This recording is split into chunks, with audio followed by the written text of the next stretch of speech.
Fighting Nerds is a team of Brazilian MMA geeks who are currently dominating everyone in the music UFC with combined 42 wins and not a single loss on their record. This rapid takeover has even shocked double-weight champion Alex Pereira and Brazil's top influencer Werson Nunes. Everyone wants to be part of this team, from the greatest fighter of all time John Jones to an average fight fan. But what makes them so special, and how do they manage to win thanks to their nerd glasses? To understand this, we need to start with their coach. The story of the team began with their current head coach Pablo Secupra.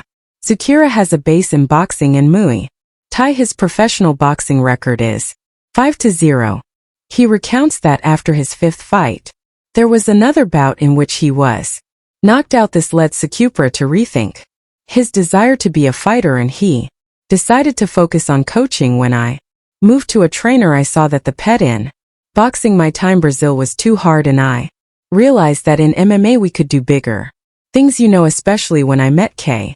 Bohari in 24. A promising young grappler named Kyo Baralo reached out to him when he arrived, and the team was really BR yet, and I starting to work with him. I always had a different vision of the fight, and he was one of the guys that truly believed myself and my view. We start training, he was like, oh, just going to do some drilling, some put the gloves, put the mouth off and things, just going to do some drilling. And then like 2 minutes during drilling, he was like, okay, now I'm going to spoil. It's like, what?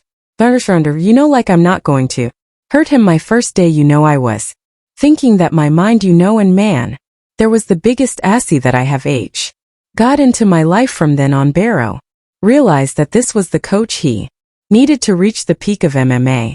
According to the nerds, Kyo brought a mathematical approach to the team, as he used to teach math and chemistry. I was always an N, when I was young. I was math teacher, I was chemistry teacher. I really loved chemistry, so working some labs, like I always like anime, chess, all this nerdy stuff. When I came into fighting, I just transferred all my skills as a nerd. The way I approached the numbers and the due data and all this stuff, and then I put it into the fighting, So when it comes about fighting, I'm just looking about movement mechanics, statistic. Gradually people from different walks of life joined the team.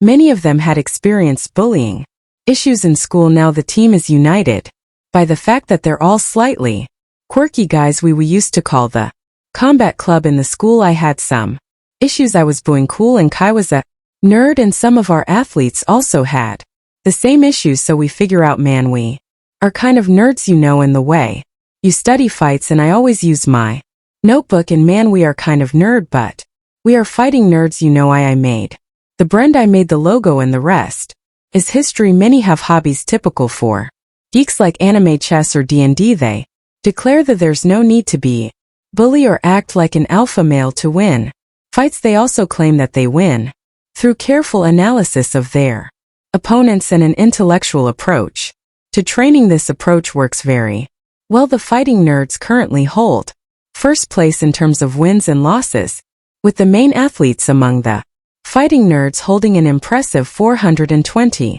record. To get a better understanding of their fighting styles and what led to this huge undefeated streak, let's dive into each of them individually, starting with the lightest nerd of them all, John Sill. In the featherweight division, Gene Silva, also known as Lord, represents the fighting nerds team. If Lord sounds too grandiose, remember that his original nickname was Lord Assassin.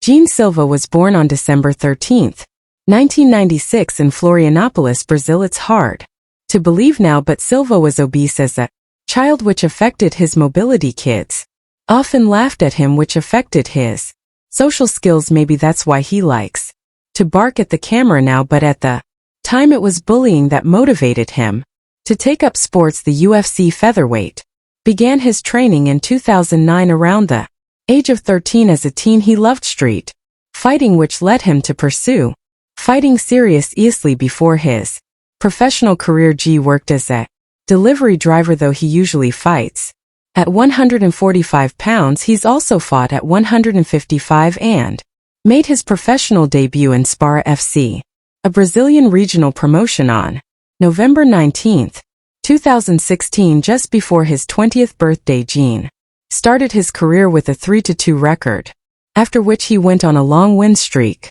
Unfortunately, there are no records of all his victories, but I will show you what remains. He started by finishing Martin dos Santos. After that, Tamari Lira was the next music victim, and perhaps Jean's most spectacular victory was Valmir Cardoso. Still, as Silva's arsenal includes not only knockouts but also guillotine choke, although he has only used those outside of the UFC. For instance, one opponent attempted a takedown only to fall right into Silva's choke. Another fight saw a high-amplitude throw that led to victory. Within a minute, this incredible streak landed Silva a spot in Dana White's Contender Series in September 2023. Though it marked the end of his KO streak, Silva still won the fight by decision against Kevin Vallejos, earning a UFC contract in his UFC debut. Jean Silva faced Weston Wilson. Lord immediately rocked Wilson with a powerful lead hook, scoring a knockdown with a perfectly timed, precise, and impactful punch. Just a minute and a half later, Wilson was floored again by a strong 1-2 combination. Silva kept a methodical pace, delivering heavy shots without rushing into a reckless finish. After the fight, he barked into the camera like a wild animal. Silva's next opponent was Charles Jourdain, a Canadian fighter who last representative of the legendary Gracie family. Silva, however, missed weight by a couple of pounds, so he subsequently moved up a weight class. The Brazilian clearly enjoys being in the octagon, hugging announcer Bruce Buffer when his name was called, and he exudes confidence and calmness. Lord started the fight with a move right out of Mortal Kombat, something several members of the Fighting Nerds team enjoy doing. When